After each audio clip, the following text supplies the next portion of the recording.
Hello, everyone. Welcome to Latter-day Struggles. This is your host, Valerie. So excited to be here with you, my transcending and including Latter-day Struggles listeners. I am so excited that this is my final episode of the Finding Radical Wholeness series. I'm not excited because I didn't love doing this process, but I'm actually most excited because you know how that thing goes where you are the one that learns the most when you do the planning and the teaching. And I have to say, I was listening to an audiobook that was covering this exact topic this morning, and my experience was completely different because I have spent so many hours planning these podcast episodes for you. I really feel strongly about this map or this model. And the reason why I feel strongly about this is because I have spent so many hundreds of hours with you through my individual consulting, my couples consulting, certainly the various kinds of groups that I run. And for so many of us, as we emerge from the valley of the shadow of the Mormon faith crisis, sometimes we are a little bit lacking in direction. We don't know exactly what to do next. And for many of us, it's kind of overwhelming, daunting, scary. So as a quick introduction, let's just spend some time talking about why does this matter in the context of faith crisis. So first and foremost, if you think about the Mormon faith crisis, there's lots of different ways to define this, but from the context of the work that we've been doing together in the last few weeks, like understanding these various paths towards wholeness, you might think about a faith crisis is so much more than just a crisis of belief alone, or even trust, because I know sometimes we talk about a faith crisis or a trust crisis or a belief crisis. Think about it this way, if you will. Maybe a faith crisis is actually the collision between how we are not making sense of our states or our peak experiences, how our stage of awakening or our growing up experiences really can't hold all of the drama and trauma that we're experiencing. Maybe we don't understand what's going on because we don't have a sense of the multiple perspectives or the ways that we can, there's a fragmenting of how to make sense of the world. Maybe some of our old wounds are coming up. And sometimes also we may notice that we have various strengths and weaknesses that sometimes we can negotiate or navigate, but right now in this Mormon faith crisis, we can't do it anymore. And then we enter into a faith crisis. And one of the big pieces of the faith crisis is, what do I do with that? I had these experiences. The church was true. That was the proof. And now I'm over here having a different experience. What does that mean? Did it mean it didn't happen? Was I deluded? Should I deny those? Am I now falling off the deep end because those were true? Well, by understanding the difference between states and stages, we can make sense of that. Every human being in every stage of consciousness is capable of having a state or peak experience, because keep in mind, as divine beings, every human being is drawn to light, as we are drawn to unity with the divine. We are all, as I believe, we are emanations of spirit or emanations of Atman or God. And we are expressions of God, Atman, spirit in human form. And therefore, we are attracted to spiritual experiences because we are of a spiritual nature. That is what we are made of. We are embodiments of love. And so everyone is going to be able to have these experiences. And at the core of these experiences, in the moment we have them, it's reminding us of who we truly are.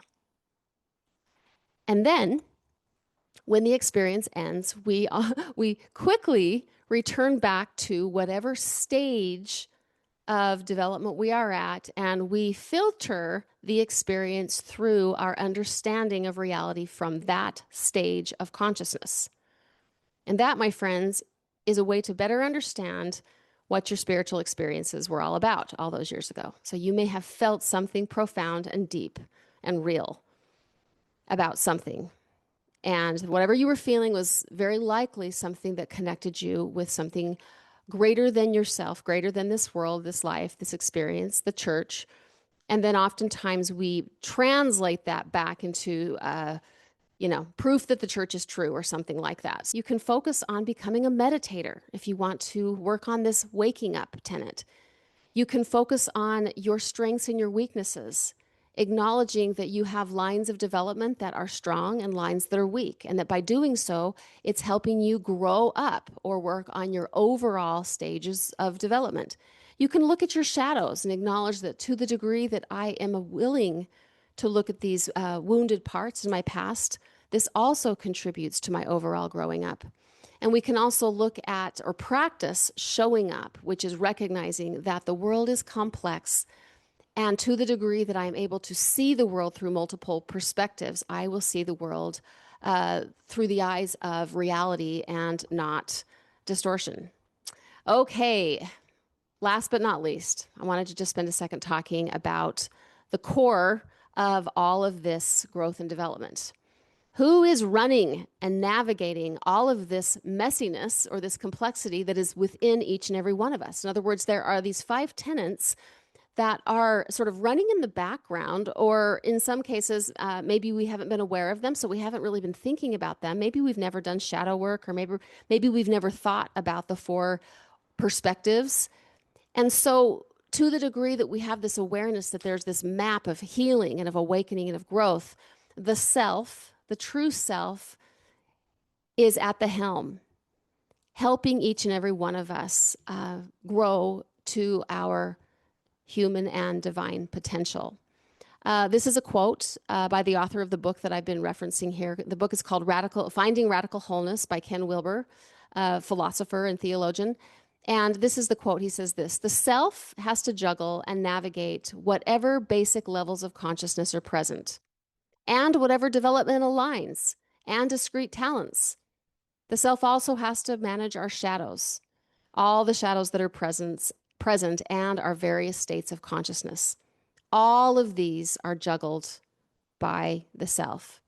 And development on the whole is driven by the tension within and beyond that juggling act. And the self, that poor lonely self, has to juggle them all to the degree that it can. And it is a calculus of those pushes and pulls and spirals and swirls that constitute the overall developmental unfolding." I'm going to read that one more time. "And it is the calculus of those pushes and pulls and spirals and swirls that constitute the overall developmental unfolding. I recognize that there's something deeply divine in me. I identify as that divine self, but I also don't feel like I need to be deeply attached to myself as a separate entity that is not also part of something that is greater and more whole when I see myself as part of something beautiful and divine." And so this work that we do, this communion with love and with reality, by growing into who we are capable of becoming in some ways, is strengthening who we are as divine selves, and paradoxically, it's also surrendering the self to love and to spirituality, to holiness, to divinity.